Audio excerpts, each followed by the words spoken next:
Kapatid, maraming mga tao pagdating ang usapin ay pagbibigay, agad niya naiisip yung bang kapag nagbigay siya, mawawalan siya. Na hindi na naiisip mga kapatid na meron nagbigay ang Diyos. No, makikita natin mga kapatid, bakit tayo kailangan magbigay sa Panginoon? Sapagkat ang Diyos ay nagbigay. Sapagkat ang Diyos ay nagkaloob. Sapagkat ang Diyos, mga kapatid, nagbigay ng mga pagkakataon sa ating mga buhay, kaya nga ikaw ngayon ay nakakapagpatuloy. 2025 na, sabi ng Diyos, meron ka pa rin dapat ibigay sa Panginoon. Kaya sabi ng Diyos, mga kapatid, give. The question is this, why should I give? Bakit ako kailangan magbigay? Kasi nga, karamihan ng mga tao gusto nila, mag-receive lang sila. Tumanggap lang sila. So po, lagi lang ang nakaganyan, penge. Kailan kaya darating yung time, mga kapatid, ikaw naman ang magbibigay? Kailan kaya darating yung time, mga kapatid, ikaw naman yung mag-aabot? Kailan kaya darating yung puto, mga kapatid, ikaw naman yung mag-share? Kaya sabi ng Diyos, mga kapatid, hey, we must remember this word. Bakit ka kailangan magbigay? Alam niyo ba mga kapatid, giving is an act of worship. Kamukha po dyan, ang pagbibigay ito po ay pagpapakita ng paglilingkod. Kasi nagbigay ka eh. Alam niyo ba ang Diyos nagbigay? Binigay niya ang kanyang buhay kahit sa isang anak na si Kristo. Na pwede niya pinagkait mga kapatid, Diyos siya, nagkatawang tao, na dapat ipaganak siya doon sa kastilyo. Dapat nung pinanganak siya sa mundong ito, mabuhay siya ng marangya. Pero hindi niya pinagkait mga kapatid na siya ay nagpakababa para tayo abutin, para mapakita niya ang tunay na pag-ibig. Kaya sabi ng Diyos, mga kapatid, ang Diyos ay nagbigay. Eh ikaw, sabi ng Diyos, pwede ka rin ba magbigay sa Panginoon? Alam niyo ba, Panginoon, nung siya pinanganak, di ba meron tatlong, actually mo yung buhay. Sabi ng Bible, 3 wise men. Tatlong pantas na tao. Ito nga po yung misconception. Ang turo sa atin, tatlong hari. Pero kung babasahin mo yung Bible, hindi sila tatlong hari. 3 wise men. Sila yung mga pantas. Pinag-aaralan ng ang mga propesiya, ang mga bituin. At napagtanto po nila mga kapatid na meron ng iba pang anak na isang hari na Diyos. At yun, pinag-anuhan nila mga kapatid, titignan nila yung star. Ano ba yung star? Na kung saan nakatutok yung pinakamaliwanag na star, nandoon yung lugar kung saan ipapanganak ang Diyos.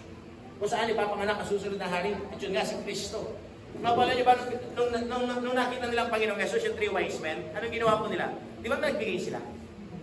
May in-offer sila eh. Pantas na tao yun, mga kapatid, meron silang in-offer. Nagbigay sila ng ginto, nagbigay sila ng pabango, nagbigay sila ng mga bagay-bagay na meron sila. Bakit? Kasi nga, ang Diyos ay nagbigay. Kaya sabi ng Diyos, mga kapatid, bakit sila nagbigay? Kasi tanda po yun na sila naglilingkod sa Diyos. Tanda po yun na mga kapatid, ng kanilang pasasalamat sa Panginoon. Kaya sabi nito mga kapatid, we decide to honor God through our giving. When you give your time, your talents, your treasure, you decide that you are going to honor God by means of your giving. So make a decision. Giving is a decision. Decision po ito na kailangan magbigay ka. Na kailangan mga kapatid, mailagay sa iyong kaisipan, magbibigay ako ng oras, babangon ako. Ako'y aawit, ako'y maglilingkod, ako'y magbibigay ng oras. At ibibigay ko yan para sa Diyos. Di ba nga, lagi nga sinasabi mga kapatid, ang Diyos, deserve niya kung ano para sa Kanya. Tawag ka? At sabi ng Diyos mga kapatid, ang nakakalungkot, karamihan po ng mga tao, ito nga po, minsan sa buhay po natin, nawawalan tayo ng puso magbigay. Sabi ng Diyos, kung titignan mo ang buhay po ay, kung titignan natin, life is all about giving. Ang buhay, kapasin niyo po lahat magbibigay. Kung hindi ka magbibigay mga kapatid, babaho ka. Tama? Kung hindi ka bibigay, magiging stagnant ka. Kung hindi ka magbibigay mga kapatid, ikaw ang lugi. Kaya sabi ng Diyos mga kapatid, hey! Kailangan na tayo ma-wake up, kailangan tayo magising sa katotohanan na mahalin po natin ang pagbibigay sapagkat nga ang Diyos ay nagbigay. Sa taong 2025, mas paigigin pa po natin, mas magandahin pa po natin, mas pagsumikapan pa po natin sa larangan po ng pagbibigay. Amen? Sapagkat, ang sabi ng salita ng Diyos, mga kapatid, na sa buhay po natin, we must honor our God by means of what we have. I-honor natin ang Diyos sa pamagitan ng kung ano meron tayo. Dati po mga kapatid, in the book of Proverbs chapter 3 and verse number 9. Proverbs chapter 3 and verse number 9, may sinulat po yan mga kapatid. Dati po kasi yung mga panahon po yun, yung mga tao po yung magsasaka, nagtatanim. Wala naman umaawag ng pera. So ngayon, ang ginagawa nila, sila nagtatanim. Sila sabihin natin, nagsasaka ng lupa. Kaya sabi niya mga kapatid, nung dumami po ang kanilang mga sakahan, No po, pinagpala sila ng Panginoon. Ano po sabi niya mga kapatid? Honor the Lord with thy substance, with all, and with the first fruit of all thy increase. No, kasi niyo po yung word. Parangalan mo ang Diyos sa lahat ng mga bagay na meron ka, substance. And with the first fruit of all thy increase, first fruit. Ang ibig sabihin ng first fruit, unang bunga. Bakit unang bunga? Kasi nga sila nagtatanim. Na kailangan sila parangalan ng Panginoon. Na po sa pang natin ngayon, yes, hindi na tayo nagtatanim. Tayo na nagtatrabaho. Amen? May mga sideline. So, ito nang ibig sabihin mga kapatid, parangalan mo ang Diyos kung ano meron ka. Kaya sabi ng Diyos, giving is an act of worship. Na po, ang pagbibigay, ito po yung pagpapakita ng paglilingkod sa Diyos. Kaya dapat tayo po patuloy magbigay. Amen? Huwag tayo magbigay. Huwag tayo maging madamot pagdating sa Diyos. Maging madamot ka sa kapwa mo, pero huwag lang sa Diyos. Amen? Kasi ang Diyos, pero siyang ibibigay na sukli. Ang kapwa mo, bigay ka ng bigay. Na po, darating yung time, ikaw mangailangan. Dahil tao siya. Diba? Hindi sa lang na pagkakataon, meron siya. Ang ibig sabihin, hindi mo makukuha yung ganti. Hindi makukuha yung sukli. Bakit? Kasi tao din siya eh. May limitasyon siya. Pero kapag ang Panginoon ang iyong binigyan, ang iyong pinaralan sa iyong buhay, sabi ng Diyos, ibabalik po niya na sisik, pipit, piglig at umaapaw ka. Kaya sabi ng Diyos, giving is an act of worship. Ano ba mga kapatid? Nasabi niya dito mga kapatid, giving encourages us to trust in God. Kapag daw ikaw ay mapagbigay, parang in-encourage mo yung sarili ng patuloy kang magtiwala sa Diyos. Kasi nga kung tingin ng pastor, bakit pa ako magbibigay? Ang dami nga kulang eh. Ewan ko ba? Natalangin ko kayo. May sabi, may kasabihan ng tao sabi niya, Pastor, magbibigay na po ako kapag may sobra na. Ang tanong, kailan pa magiging sobra? Di ba lagi may kulang? Ako ba mali? Ang sabi ng Diyos, magbigay ka kung ano meron ka. No po, magbigay ka, no po, in spite na maraming pangangailangan. Kailangan mong improve, mga kapatid. Patunayan mo sa Panginoon, Lord, bibigay ko ito, magtitiwala ko sa iyo. Alam ko, ipoprovide mo ng aking pangangailangan. Alam ko, no po, yung aking kinabukasan, iyahanda mo. Kaya ibibigay ko yung aking tithes, yung aking offering, ang aking first fruit, ang aking sacrificial giving. No po, di ba nga yung pinaka-the best ng kwento dito yung dawi-dawan. Di ba, nabigay siya 2 kusing. Ang 2 kusing na lang pera niya, wala na siyang pera. No po, yung ibang mga mayayaman, nagbigay siya dami-dami. No po, pag nagbigay siya offering box, no po, kumakalaksing. Bakit? Kasi, dati yung mga pera, ano sila eh, coins. No po, hindi naman papel. No po, coins sila. No po, so yung mga tao, kasi yung tao ano eh, pasiklaban eh. Diba? Alam mo yung tao, yung kapag may ginawa siya, yung gusto niya ipakita. Oh, magbigay ako ha. Ganyan ang tao eh. Pero yung Diyos hindi. Yung Diyos ayaw niya ng ganun. Dahil ang gusto ng Panginoon mga kapatid, magbigay ka ng taos-puso. Hindi para magmayabang, hindi para magmalaki. Dahil kaya yung babaeng balo nung siya na magbigay, mga kapatid, 2 kusing lang. Pero alam niyo ba mga kapatid, yung binigay niya, yun na lahat. Wala na siyang tira. Yun na lahat, tinodo na na. Kung baga sa sugal, tinodo na lahat. Di ba? Di ba? Tinodo na lahat. Kaya sabi ng Diyos, mga kapatid, mas natuwa ako doon sa babaeng balo. Sapagkat, bagamat 2 kusing na lang yung kanyang binigay, pero yun lahat niya. Yun lahat ng kanyang binigay. Wala siyang tinira sa kanyang sarili. Ang ibig sabihin, ang babaeng balo pinakita niya, Lord, ibigay ko po ito. Magtitiwala ko po sa inyo. Alam ko po kayo po mag-provide ng ating pangangailangan. Amen? Kaya yun po ang ibig sabihin mga kapatid. Giving encourage us to trust in God. Patuloy ka magtiwala sa Diyos. Ito nakakalungkot ng kapatid. Yan nyo ba, hanggang ngayon, sa balita po, nasusunod po yung Los Angeles sa Amerika. Hanggang ngayon. Ay ba, ano yung mga lugar na doon? Yung mga nakatira doon, mga mayayaman eh. Lalo rin, Beverly Hills. Mga mayayaman na tao yan. Malalaking mansion. Tapos ang daming mga subdivision doon. Maganda, napakalawak mga kapatid. Pero ano po nangyari? Nasunog. Bakit kaya nasunog? Alam niyo po mga kapatid, sa 2 days before, nagkaroon po sila ng Grammy Awards doon sa Los Angeles, California. Karoon siya ng awarding. Tapos, nagkaroon po ng isang criteria, andun ang Diyos. God. Kaso ginawa, bakit walang boto ang Diyos? Sabi niya doon, 0 kasi yung number ng Panginoon eh. 0. Ibig sabihin, walang boto. So, sabi niya, the creator of heaven and earth, God, votes 0. Ano nangyari? Alam niyo ba ang ginawa? Pinagtawanan po nila. Pinagtawanan kasi bakit? Walang boto para sa Diyos. Nga po, walang number. Tumawa ngayon sila. Mga kapatid, anong ibig sabihin? Pinagtawanan nila ang Panginoon. O, do you imagine? Mayayaman yung mga artista. Nga po, pinagtawanan nila pa yun. Ano nangyari?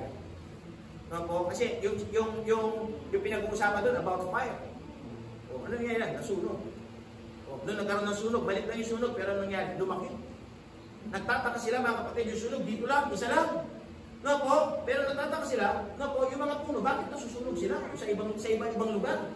Bakit dumami? Yung sunog, hindi na nila makontrol. Hanggang dumating mga kapatid yung punto, pumunta na sa mga bahay, sa mga malalaking bahay, sa mga gusali, kumalat mga kapatid. Alam niyo ba sa totoo lang, yun po ay act ng Diyos.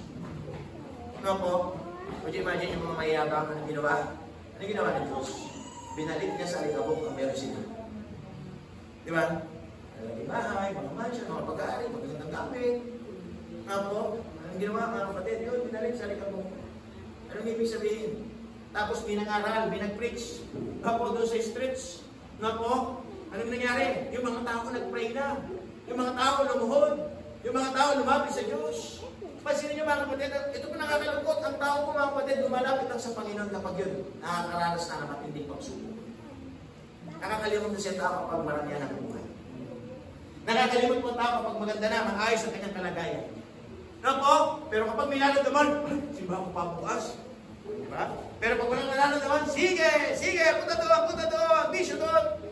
Ama! Pero pagdating, magkikiragat, simba na. Diba?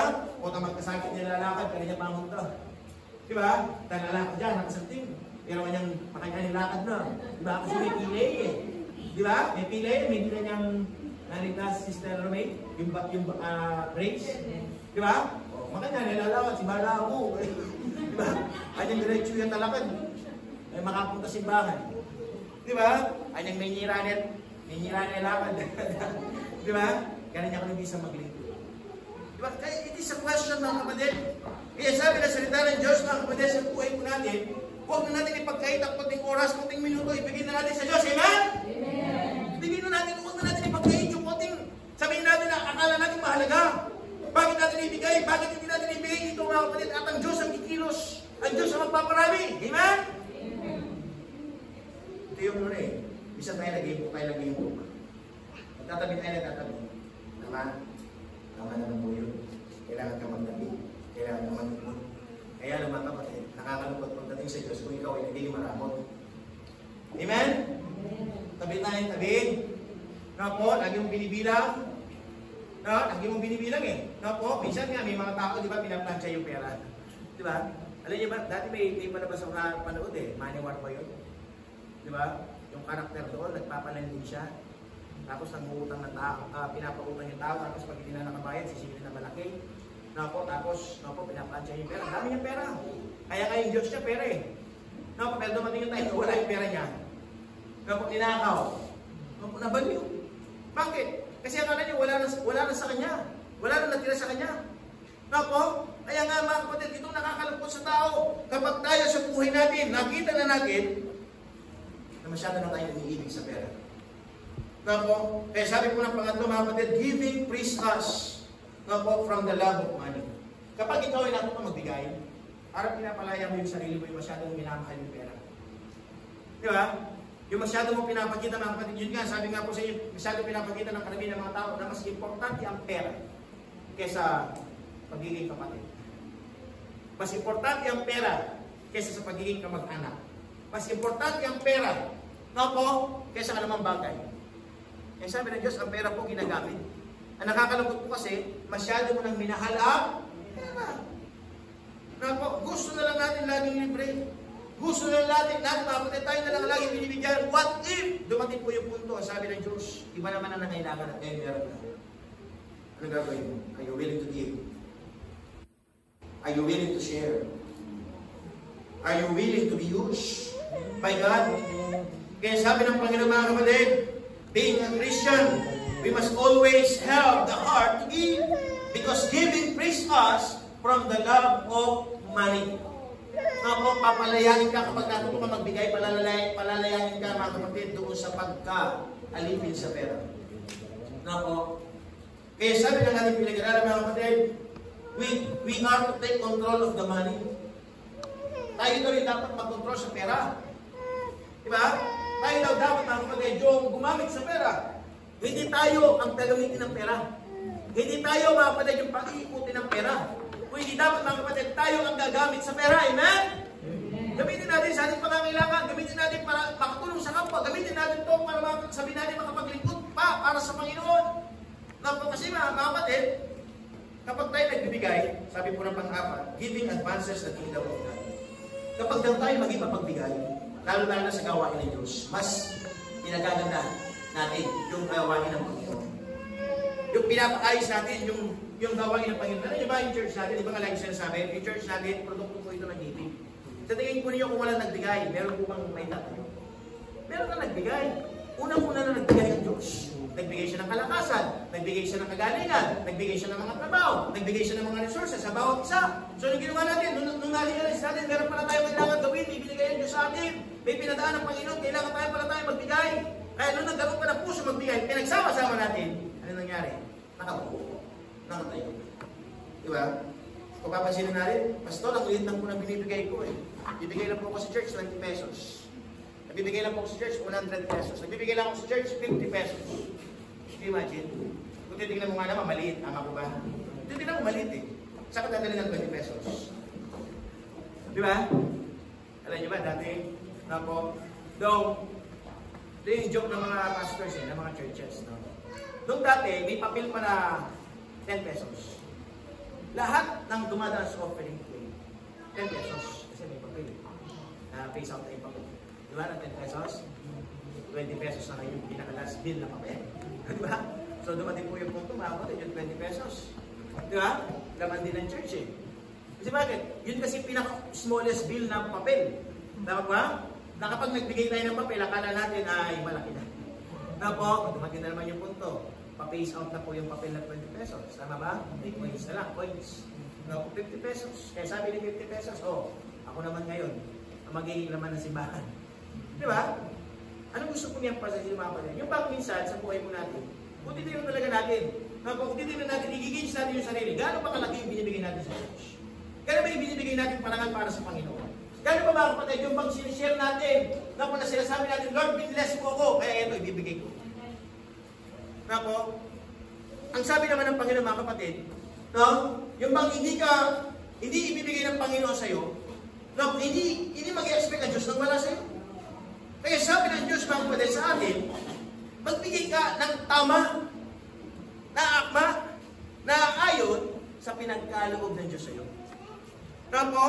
Kaya sabi ng ating pinag-aralan mga kapatid, giving advances the kingdom of God. Para bang pag nagbibigay tayo sa Panginoon, mas pinapaganda natin yung gawain ng Diyos kasi nga mga kapatid sa simbahan mo, mayroon kailangan dapat gawin. Amen po ba? Mayroon kailangan gawin. Sa simbahan, may ginagawa, may ini-improve, may inaayos. Kasi bakit? Gawain ko ng Diyos.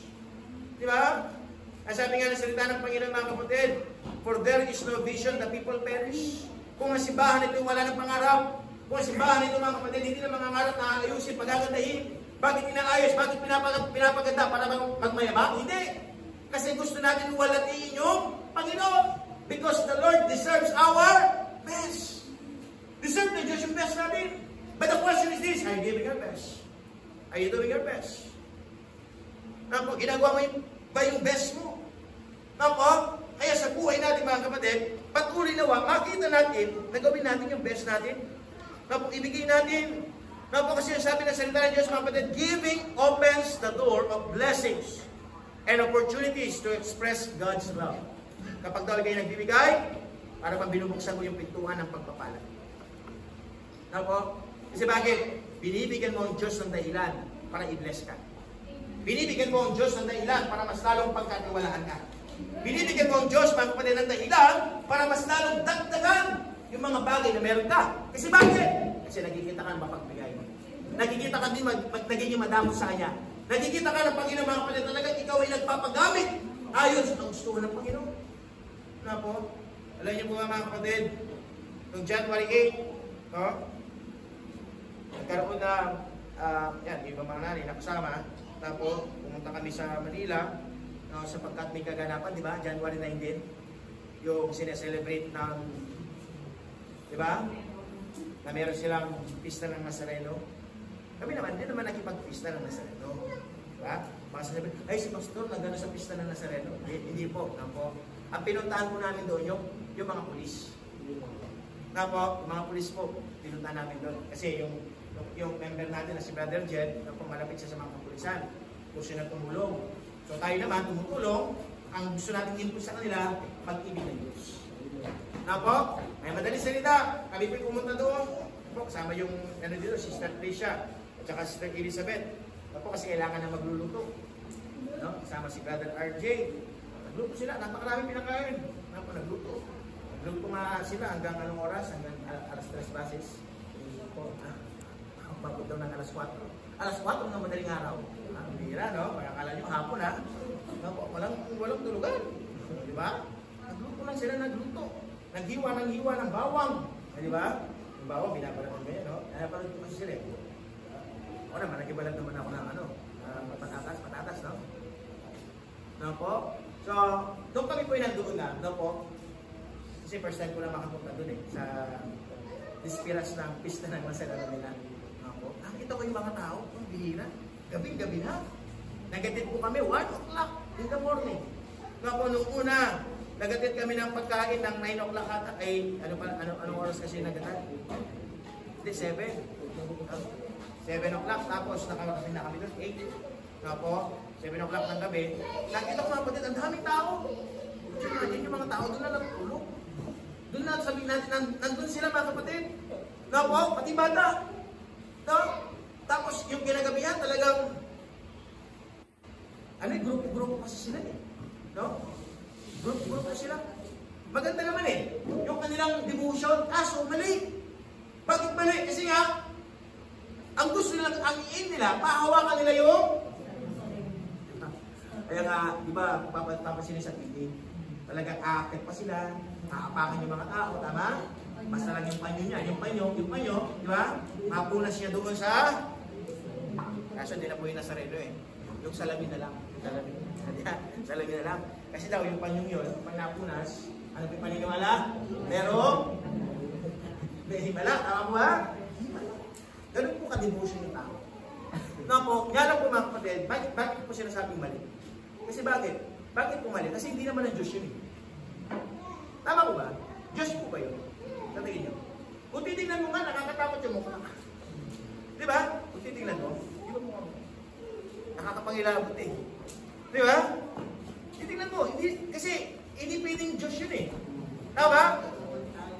Gawang tao lang. Tama? Kaya mismo si Brother Jed, sabi niya, hindi na pastor, no? Daming tao. Sabi niya, kung mga ibang mga tao niya, nagpapaalam, pupunta daw doon. At siya nasabi niya, gagawin pag kayo ba nagpapakailang, hindi naman ang Diyos yun.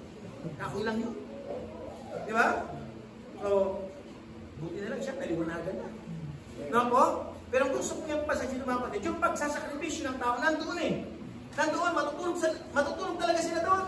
No po, yung iba, nakatapakan lang. Yung iba talagang handa makipagbanyahan para lamang magkaroon ng posisyon doon sa makalapit siya. Tapos, yung ibang mga tao, alam niyo ba mga kapatid, walang babae, walang bata. Lahat. Gustong pumunta. Kaya kung yung imagine mga kapatid, ganun kadedikado yung tao. Kaso, inuulit ko pa mga kapatid, mali. Bakit? Kasi hindi po ang Diyos yun. Amen?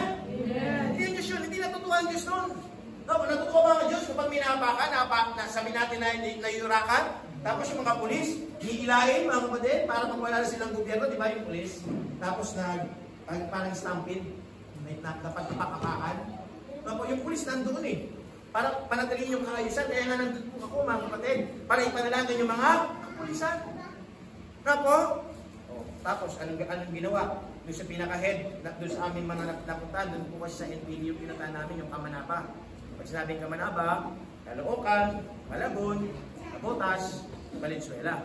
Tapos, yun yung sakop ng mga kapulisan. So, sabi nila, Pastor, kami naman magbibigay ng parangal sa inyo sapagkat kayo lang po yung nag-sponsor sa amin. Kasi kami lang po yung nagbigay sa mga kapulisan, nagpakain. No po? Kaya nga nandun sila, nabubush yung moral nila. Kasi merong sumusuporta sa kanila. Ang dami mga tao, kaya kami lang yung nagbigay ng pagkain. Could you imagine? So, ang gusto kong yung pasensya ng mga kapatid, alam niyo ba yung kapatid natin? Gumastos yun ng marami. Hindi lang basta 50,000. Na po, siguro, kulang-kulang 200,000 yung ginastos. Na po, 200,000? Sabi niya. Opo. Na po, nagbigay ng lugar para doon sa mga tao. Na po, kami po naman sa mga kapulisan. Na po. So, kung papasilip po natin mga kapatid, meron nagbigay. Isip mo yung 200,000, ibubulsa mo na lang, itatago mo na lang, tama? Pero yan, binigay. Bakit binigay? Kasi nga, gusto niya mapakita yung pag-ibig ng Diyos. Gusto niya mga kapatid, yung bang, kasi nga, kapag nagbibigay ka, pinapakita mo na hindi mo masyadong minamahala. Kasi nga may mga tao, di ba naalala yung mga mayaman? Yung mga mayaman, mga puripot dyan eh. Di ba? Di ba? Mga puripot. Pero yun, di ba? Nabigla din ako eh. Na po, dati ganun talaga si Brother Jet. Dahil nagbibusiness siya, siyempre tinitipon niya yung pera niya. Pero, nung nakakilala siya sa Panginoon, naunawaan niya ang Diyos sa kanyang buhay, natuto siya magbigay. Na po, hindi biro-biro pera.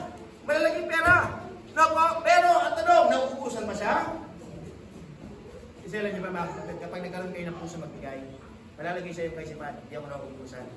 Babalik ng Diyos ito. Na po, kaya yun nga po mga kapatid, sa mga kapulisan, nagbigay siya. Tapos kinabukasan, di ba tayo, meron tayong celebration, Baptist Day.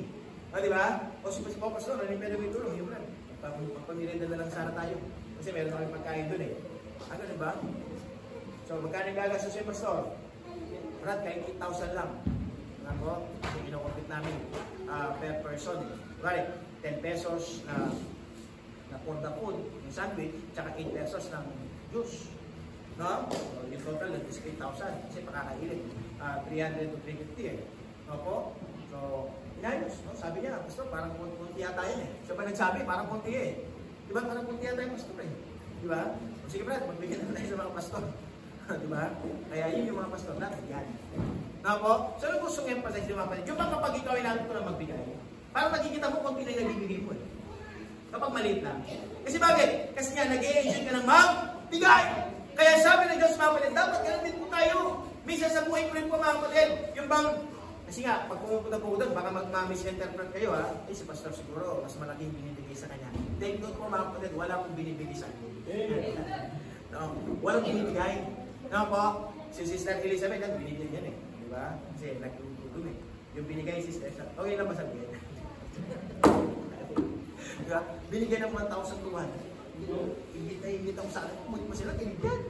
No, diba? Kaya kami naman ni RJ, diba? Siyempre kami dalawang driver. Diba? Kaya naman yun sa kanya, hati kami doon sa kanya. Diba? Tig-600 kami, would you imagine? Sister Romay? Mataas pa yun sa inyo sa akin. Diba? Yun ang ginawa ko yan kasi bagay. Kasi nag-drive din ako eh. Diba? Hati ko sa kanya. Diba? Diba? Ang gusto ko nga pala sa mga kapatid, baka kasi yung isipan ninyo, baka malaki natatanggap ni Pastor. Hindi. Tapos kasi sinagi ko sinasabi kay Brother Brad, panggas lang, okay na. Diba? Kasi ako naman ay naglilingkod sa Panginoon. Pero hindi mga kapatid, si Brother RJ hindi sumasama doon dahil tatabi-tabi siya sa akin, tapos magpapagita. Diba? Tapos pag nagkita kasi, bibigyan ng 1,000. Diba? Hindi gano'n. Diba? Kaya lagi sabi sa kanya, kapag meron, okay. Kapag wala, okay pa rin. Amen? Amen! Ganun din po yun mga kapatid. Sa buhay natin, so, ang gusto kong emphasize ng mga kapatid, yung bang kailangan tayo maging magpagamit para sa gawain ng Diyos. No po? Kaya kailangan gawin natin mga kapatid, yung bang para yung gawain ng Panginoon gumaan, para yung salita ng Diyos ay patuloy na maihayag, kailangan tayo maging kagamit-gamit para sa kalooban ng Panginoon. Kasi mga kapatid, hindi pangalan natin ang itataas. Amen? Ang ipapangalan natin, pangalan ng Diyos. Kasi nga, kapag ikaw ay nagbibigay, pinapakita mo pag-ibig ng Diyos. Namo? Kaya sabi ng ating pinag-aralan ng mga kapatid, hey, keep on lang. This year 2025, kailangan na maging stride. Namo, mas lalo mong pag-iiyan, mas lalo mong pagbutihin, mas lalo mong pagsumikapan yung mga bagay na ibinigay ng Diyos sa atin. Anday mo po natin dapat gawin. Amen? Hindi po naubos ang ating ginagawa. Could you imagine yung tao, tingnan nyo po sa simbahan, come and go. Minsan marami tayo, minsan puno, minsan konti. Ang tanong mga kapatid, kapag konti na tayo, ihinto na ba tayo? Kailangan magpapatuloy.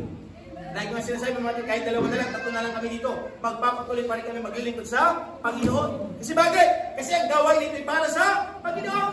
Kaya sabi ng Diyos, mga kapatid, hey, alisin mo muna yung galit, alisin mo muna yung inggit, alisin mo muna yung puot sa iyong puso, at ikaw ay makipagkaisa. Makipagtulungan sa isang layunin, para ang Diyos ang patuloy na may taas sa ating mga buhay. Kaya po, ay dalangin ko mga kapatid sa buhay po ng bawat isa. Patuloy ka lang maglingkod, patuloy ka lang gumawa, patuloy ka lang magbigay, magbigay ng mga awitin, magbigay ng mga bagay-bagay, maglingkod na may kasipagan. Nasa puso niyo pa rin po ba yung paglilingkod sa Diyos? Amen? Dapat nasa puso pa rin natin. This year, 2025, ito na. Binigyan tayo ng panibagong taon ng Diyos. Ang ibig sabihin, hindi pa po tapos sa Diyos. Nagkikita lang natin si Lola Eri. Na po, kasama natin. Naglilingkod sa Panginoon. Kung iisipin natin, meron na siyang dahilan para hindi magsimba eh. Tama ba? Kasi nandun na sa edad niya. Pero pilit pa rin siya pumupunta. Bakit? Kasi nga habang buhay, kailangan ng tao magbigay sa Diyos. Maglingkod, magbigay ng lakas, magbigay ng oras, sapagkat dito natin napapatunay, pinamahal talaga natin ng Diyos.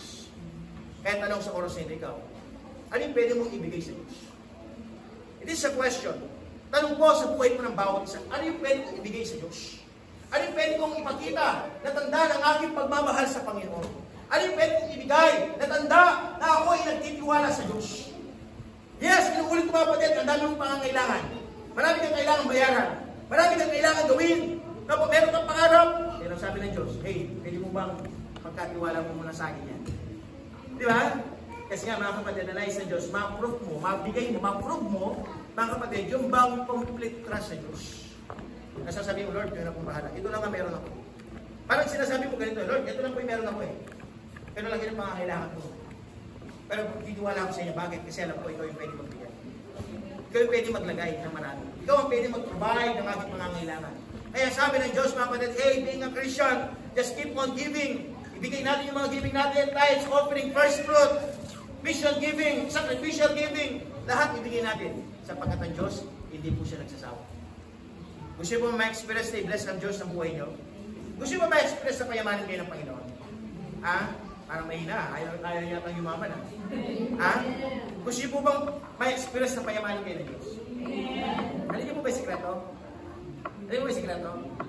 Ha? Magbigay ka sa Panginoon. Kasi pag nagbibigay ka sa Diyos, nag-i-invest ka. Darating yung time, mga kapatid, kapag marami na yung investment mo, na po, pwede ka na mag-withdraw. Amen? Alam mo yung word na withdraw? Di ba? Yung iba, nag-withdraw sila, wala naman invest. Pwede ka ba yun? Once ATM, pwede ka ba makapag-withdraw ng walang laman? Di ba? Para bang yung mga, di ba, minsan may mga politiko magbibigay ng mga card dyan, di ba? No? Nag-withdraw ka ng withdraw, walang laman. Kumipindot ka ng kumipindot, walang laman. Hindi pwede. Yung kailangan gawin, kailangan mo nalagyan ng laman. Sa buhay natin, mga kapatid, ganun din. Tapos, meron tayong naisip, magbigay muna tayo sa Diyos. Mag-impok muna tayo ng kayamanan sa langit. Kaya sabi ng awin natin kanina, ngayon pupulang yung bahay natin, pero darating tayo, mansyon! Amen. Bravo, mansyon! Kaya sabi ng Diyos, ato lang, imposible ba yun?